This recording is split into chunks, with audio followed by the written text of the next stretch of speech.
Chargers General Manager Joe Hortiz pulled off a savvy move in the 2025 offseason, and it probably just netted the Chargers an extra draft pick in 2026.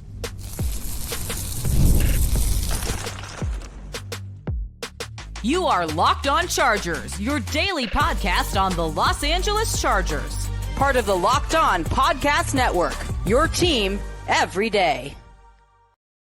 What is up, and welcome into the Locked On Chargers podcast. I'm your host, Daniel Wade, joined as always by my co-host, David Droegemeier, and we've been covering the Chargers now for 10 seasons, but this is our 8th year as a host of the Locked On Chargers podcast, bringing you your team every day as part of the #1 sports podcast network. David, what do we got today? Do you remember that unrestricted free agent tender? Probably not. Well, it just netted the Chargers another draft pick, more late-round ammunition for Joe Ortiz. And the Chargers finally finalized their coaching staff. So we get to take a look at what that looks like, who their new additions are. And as we get into the free agency period and just before the draft, we got to take a look at the top 3 draft needs as of right now. Yeah, and with the combine coming up, it'll be good to get into. But today's episode is brought to you by FanDuel. Use your profit boost on an NBA future and get entered for your chance to win a trip to the NBA Finals. Play your game with FanDuel, the official sports betting partner of the NBA.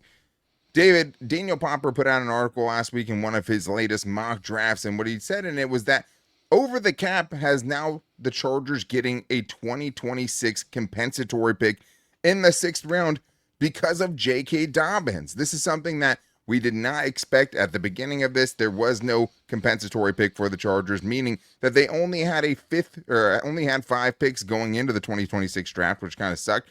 But now a shrewd move, I would say, by General Manager Joe Hortiz to put an unrestricted free agent tender on J.K. Dobbins has just gotten the Chargers some extra ammunition in the draft. Yeah, and just to kind of, bring you back, the Chargers put in an unrestricted free agent tender, granting them exclusive negotiating rights with J.K. Dobbins if he did not sign with another team by July 22nd.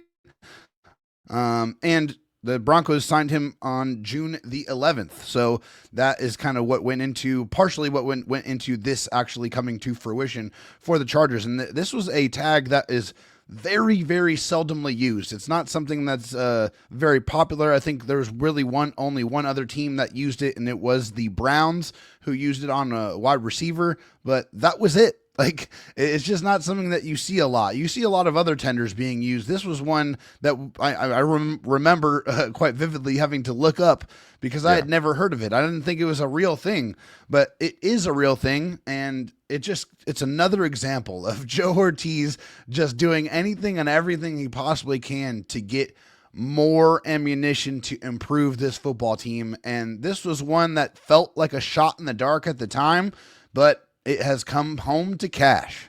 It reminds me a little bit of the fair catch free kick, where it's just kind of some rule that's deep in the rule book that a lot of teams aren't thinking about. And Joe Ortiz pulled off something that's beyond his years, and only his second offseason as a general manager. Because when you're talking about compensatory picks, it's basically, are you spending more than other teams are spending on the players that are leaving your team, basically, right? So at the end of the day, the Chargers made some bigger signings, and then they had some guys leave for bigger signings, and they all basically canceled out. The compensatory picks only count if that player is signed before the draft, right? Anyone signed after the draft doesn't count in the compensatory formula. So when J.K. Dobbins got to the draft and he wasn't signed yet, he was about to leave as an unrestricted free agent, and the Chargers would get no compensation for him. Because Joe Ortiz used this, which is something that was never used under Tom Telesco in the past, and he did get signed by the Broncos, that nets the Chargers, projected by over the cap, the 214th overall pick in this 6th round, which is a familiar pick because the Chargers had that pick last season as well, and they've been pretty good with those 6th round picks. But to get that extra pick after trading a 5th round pick for Odafe Oweh, after trading your 7th round pick for Elijah Molden 2 years ago, it's just huge, because not only is it an extra chance for a day 3 gem from Joe Ortiz, but it's extra ammunition to make things work. If you do want to trade back, maybe you throw a pick swap in. It gives you more mobility in the draft, which Joe Ortiz is no stranger to, having moved up in each of the last 2 drafts to go get somebody. Maybe it's him going back this year. But David, when you have the track record of the 6th round picks that Joe Ortiz has in the last couple of years, you're saying, yes, even if it's a 6th round pick, Give me that because it has a chance to turn into an impact player. No question about it. I think in previous regimes under Tom Telesco, you give him an extra 6th-round pick, you're not really too excited about what's going to happen there. Just so many throwaway picks, so many players that didn't make any kind of impact at all, or took several years for them to do anything remotely, warranting that pick. But that it never really happened under Joe Ortiz. I mean, you look at the first 2 drafts in the 6th round. You're getting guys that have contributed a lot right away. Kaimani, Vidal, RJ Mickens, like 2 guys on both sides of the ball that have made a huge impact. I mean, last year without Kaimani, Vidal, what would that Chargers offense look like? I mean, it's that important. I mean, you drafted a running back in the 1st round everybody was very excited about, but he missed 2 months of the season in the middle. And so without Kaimani, Vidal, Achilles too. Yeah, and of course, you lose your other running back you signed in free agency to an Achilles tear, so they didn't really have anybody else. So they needed him. And he showed up and he stepped up and he was extremely valuable. I think, honestly, that performance last year was already enough to warrant that 6th-round pick and already made it pay off just with that performance there. And then RJ Mickens was fantastic as well, Daniel. I mean, in the short amount of time, in the 10 games that he was on the field, you could feel it right away that this guy had the instincts, had the ball skills, had that, just that ability and that athleticism to be a free safety in this league and really just complemented who they already had on the roster so well and just really lengthened the depth of that safety unit. Not only that, right, it injected some youth into it, and they really needed that in the safety room because you had Derwin James on a huge contract. You had Alohi Gilman that was, getting ready to go into his 3rd contract after last year. And then you had Elijah Molden, who isn't old, but is on his 2nd contract, right? They needed kind of the future in that room and somebody to kind of grow into depth, homegrown talent that could be depth behind those guys. But you're right. Getting those kind of contributions from a 6th-round pick was unheard of and maybe unprecedented for any of the Tom Telesco picks. I mean, Jamar Sawyer probably, one of his better 6th-round picks off the top of my head. And that was towards the end of his tenure. A lot of those 6th-round picks went by the wayside. Let me think. Was there a Ryan Carruthers? Yeah, maybe at some point it was either maybe Marion Grice or Tevin Reese, one of those guys. Yeah. Dylan Cantrell, famous 6th-round pick. Yeah.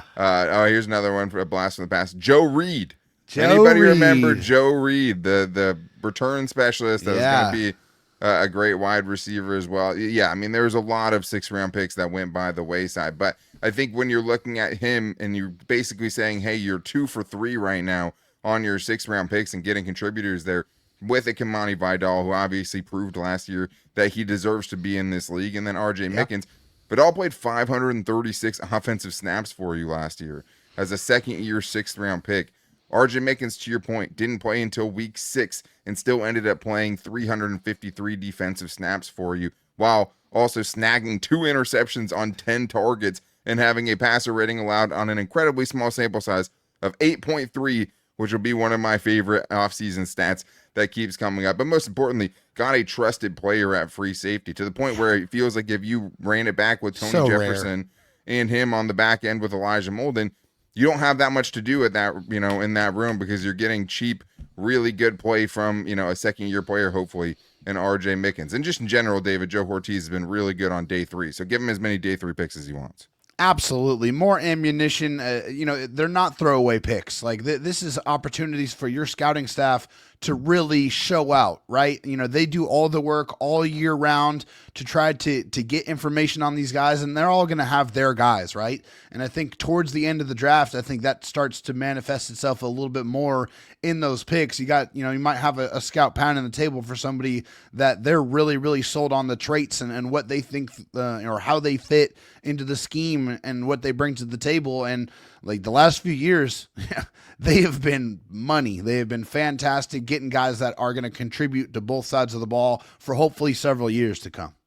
Yeah, and I do want to say, I have to take something back. Shout out to Alohi Gilman, probably the best 6th-round pick from Tom Telesco. There you go. Sam Tevi also. But for every Sam Tevi, there was a Dylan Cantrell or an Emeka Egbule or a Drew Kaiser or a Derek Watt or even a Kyle Emanuel. So the track record wasn't great. Those names aren't going to strike fear in anybody's heart. But yes, with Joe Ortiz, give him those day 3 picks, and he might be able to make magic happen with them or use them to go up and get somebody that makes a big impact. But we still have more to get into because the Chargers have officially set their coaching staff, and there is some risk involved with who they brought in and some guys in different positions. So we're getting into that and more in today's Locked On Chargers podcast.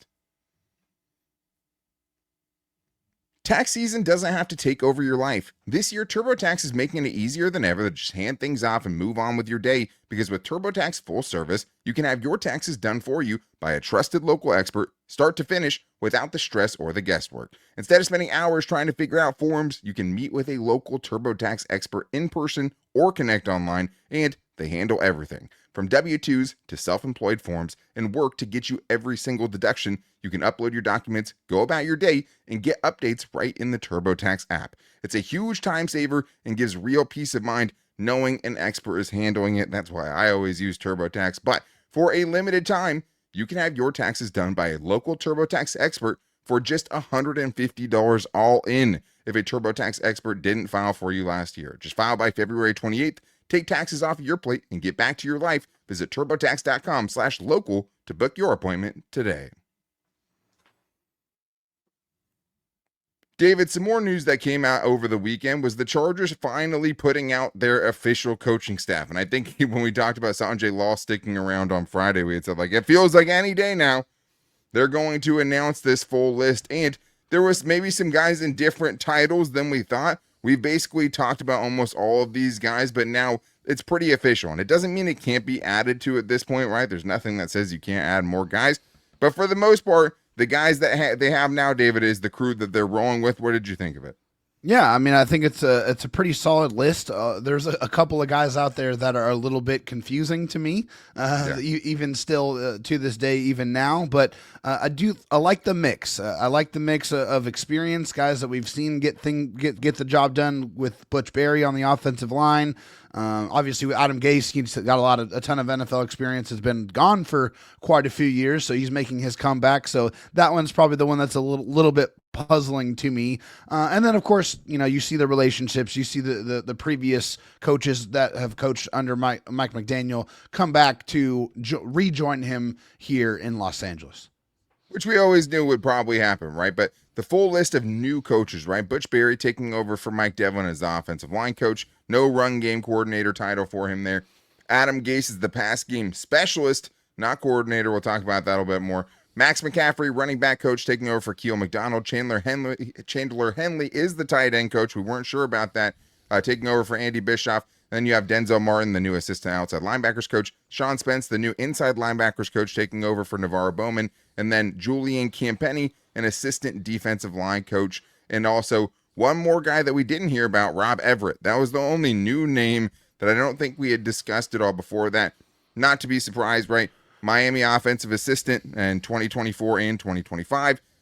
Before that, North Carolina with Omarion Hampton and Drake May in 2022. I thought that was interesting. Senior analyst for Wisconsin in 2023. And also the only other kind of weird thing, no Jimmy Thompson, who was the Vanderbilt Nichols coach that was supposedly going to come and be an assistant defensive backs coach for the Chargers. That was not officially reported. Matt Zenitz had said that they were set to hire him a few weeks ago, but we didn't see that as far as the defensive assistants. But the one thing we did see, though, David, is guys in new positions. Like, we didn't know if Chandler Henley would be the tight ends coach, or didn't initially assume that because he was the run game specialist in Miami with the Dolphins. And then now we know he's the tight ends coach. You also have Max McCaffrey, a former college wide receiver who's now the running backs coach. And there is a little bit of risk to that. You have some guys taking big steps up in their NFL coaching ladders and doing some things they haven't done before. Yeah, for sure. And just another one little note on Rob Everett. He is a graduate of the University of Michigan. So there's another little kind of tie in there as well. And yeah, with Chandler Henley being the tight ends coach, he has done it once before, but it's been almost 10 years since he has been a tight ends coach, and it was at the college level at his alma mater of Yale, where he was the tight ends coach from 2015 to 2017. I think, to me, the most interesting one here is Max McCaffrey, getting on here and taking on the role of a running backs coach that he has never done at any level in his coaching career. So that's going to be interesting. Obviously, his brother is one of the best running backs in the NFL, probably of the last decade. Of this generation. With Christian McCaffrey. I mean, a generational type player who is, one of those kind of do-it-all type running backs.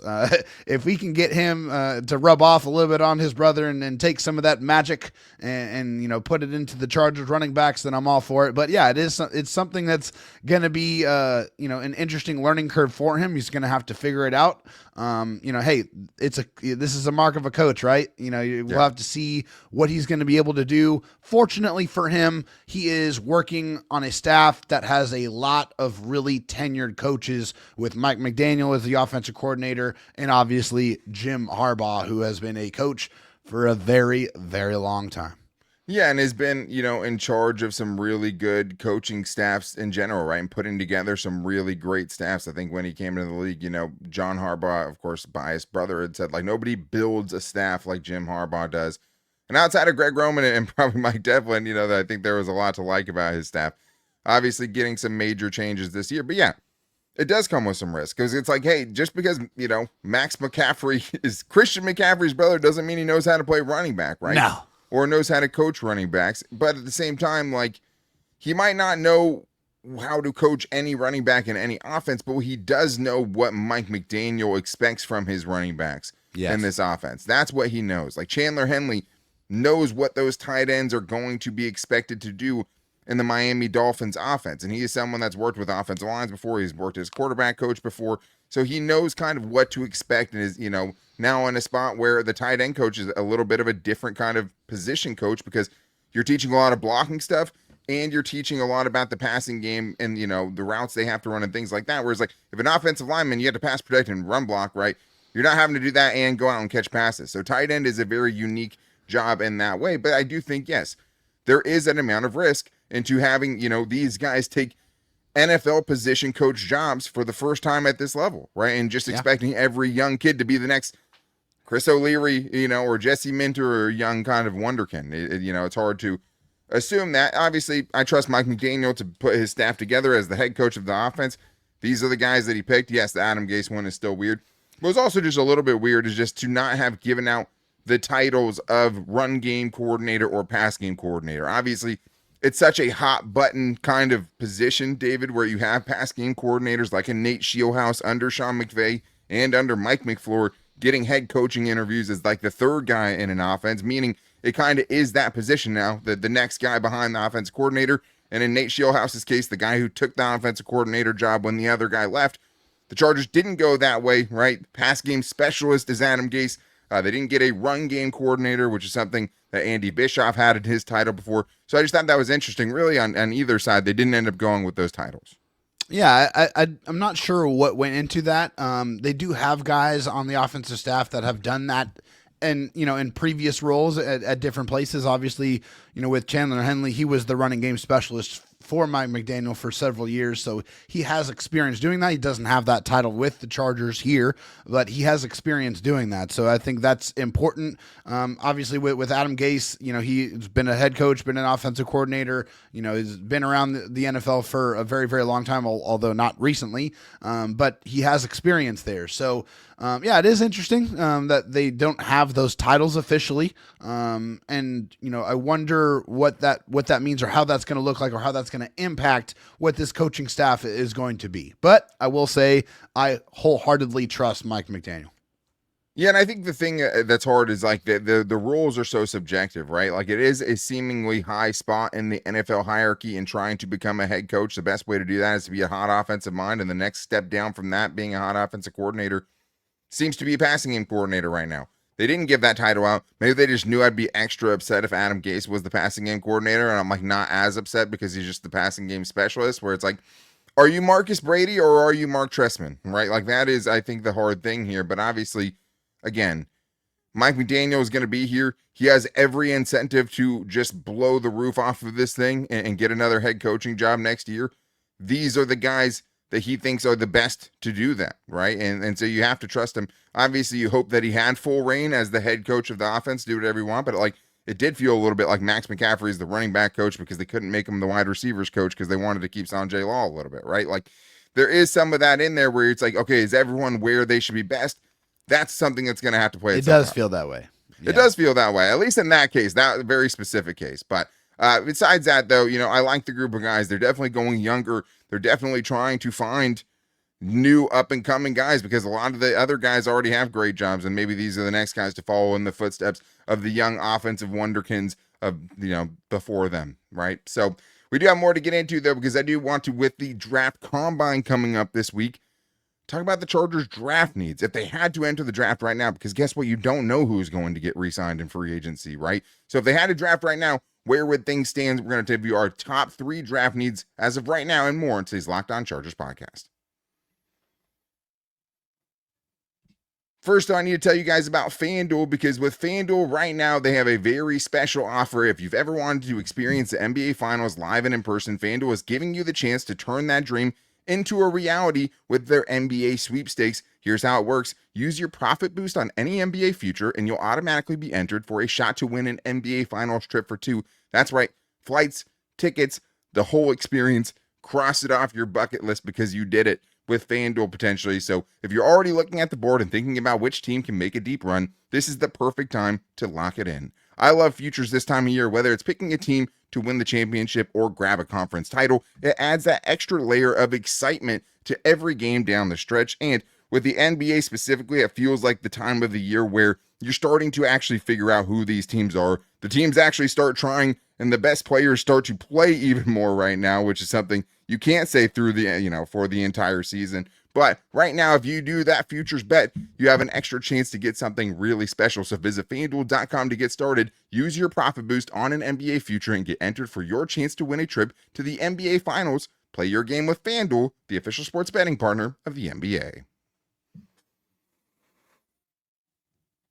David, we still have more to get into, and one of the things that with the draft coming up that I thought about was like, hey, since you can't ever fully project everything, right? Where the roster is where it is right now, you don't know who's coming back. And so if the Chargers had to draft today, I think there's kind of a very clear set of things they would absolutely need. And I think this is important because this could totally change by the time the draft gets here, right? Like this list could change dramatically by the time the draft gets here based on what happens in free agency, but there's just no way to fully predict that. So I wanted to get into our top 3 draft needs as we see them right now, sitting here in February, David, with the combine coming up. And as we start to look at some of the people the Chargers could draft in the upcoming draft, where did you go with the number 1 need for the Chargers if they had to draft today in the draft needs? Oh, you already know what it is. Until they pour as many resources, as many different ways as possible into fixing it, it is still the chief problem that they have to fix, and that is the offensive line. It is getting the protection as strong as possible for your quarterback. Until they do that, and at this point in time, right here, right now, it is not fixed. They don't have it done. They have to get it fixed. So it's improving the offensive line and putting premium resources into doing that. Yeah, of course. I mean, I think specifically the interior of the offensive line there, right? Like, I think that guard and center. The tackle, yeah, I'll let you put that together. You can't just, we're just throwing everything. We're just putting 3 positions together, David, now, and that's, no. I mean, it's the interior of the offensive line. We can cheat a little bit because it is center and guard as it is right now. And the reason this is number 1 is because it almost feels like no matter what happens in free agency, this is still going to be a gigantic need when you go into the draft. Like, it feels like it will be incredibly hard to feel totally sure, depth-wise and overall talent-wise on the interior, that this, by the time you get to the draft, is just not going to be a need anymore. They snap their fingers, and now Justin Herbert is protected and not especially getting over hit the last 2 seasons, 129 right? times in 16 games like he did last season. If that magically gets fixed during just the free agency portion, that would be a miracle. But I've been consistent the entire time saying it's going to have to be something that's addressed in the draft heavily and also in free agency, because you just don't have anything really young there, right? Like, you don't have any development pipeline. Like, even if you get guys to start at every position, You don't have guys that could develop into taking those jobs so they don't have to cost you what they're going to cost you now because you let it get to a code red situation, right? Yeah. If he's available, you could go, with a Venga Ioane in the first round. He could be a plug and play starter for you for 5 years in round 1. But you can't guarantee he's going to be there, right? No. So that's why it's about trying to make this not feel like as much of a code red situation by the time that you get there, but where you have to luck into a Rashawn Slater, right? And luck into a Derwin James. But you're not, and the thing is, you're not picking as high as any of those guys got picked. No. Right? Like, you don't have a top 5 pick so you can get Joe Alt or the best tackle available, or the top 13 pick to get Rashawn Slater, or even a top 17 pick to get a Derwin James. You don't have all those guys. Right. So if you don't resign Zion Johnson, there's a good chance you're replacing all 3 of the interior players. And some of that has to be in the draft because in the 2 years with Joe Ortiz, they've only drafted 1 interior offensive lineman. It was 6th round pick Branson Taylor, who's one of the only guys in the room right now. That could be back in 2026. But where did you go, David, with the second biggest need for the Chargers if they had to draft today? Yeah, second biggest need for me, switching over to the other side on the defense, it's the edge room. The edge room to me is the absolutely that second need because as we're looking at it right now, Khalil Mack is a unrestricted free agent. Dafe Owe is an unrestricted free agent, and neither of them have signed, and we have not heard of anything of those deals getting started or worked on. I'm sure that's all happening behind closed doors, but we don't know about that yet, and those deals haven't been consummated. So with that being said, it's just Tuli Tuipulotu and Bud Dupree, who is a cut candidate, and Kyle Kennard, who did absolutely nothing last year, and I mean nothing to the tune of 0 pressures at all. Didn't do anything, didn't affect the game at all, and barely saw the football field in the first place. So that, to me, right now, looking at things, it is a massive need, and if they don't address it, it really almost shoots close to priority number 1. It's like 1B if they don't fix it.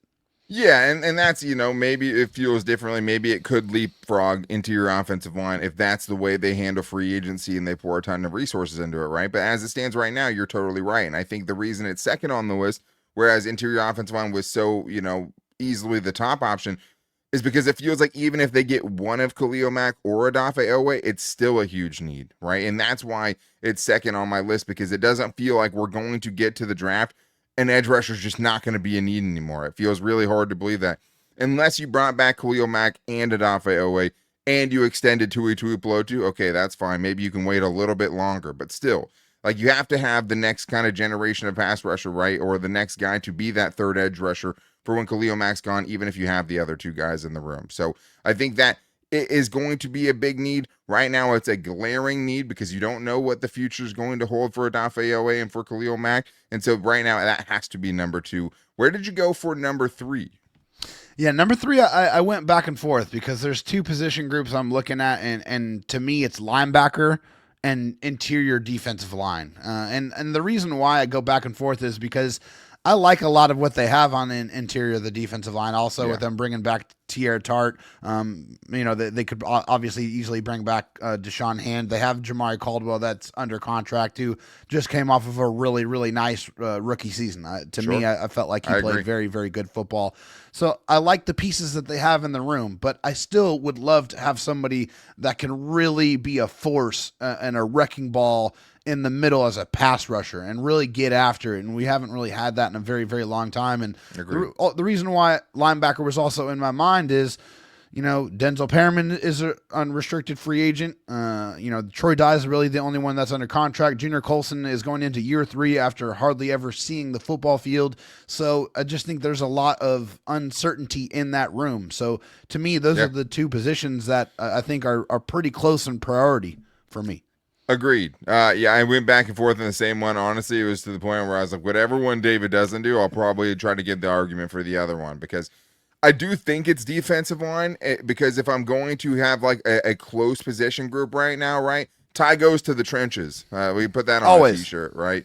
And so I would lean towards the interior of the defensive line, and a big part of that is just because, yes, it would probably be more of a pass rush leaning guy, like getting a run stuffer that maybe doesn't have many more prospects of being more than that doesn't interest me as much, at least early on in the draft. I would rather have somebody, obviously, that can get some more push, has, cause some chaos in the backfield and be able to pressure quarterbacks, because this is the other thing, right?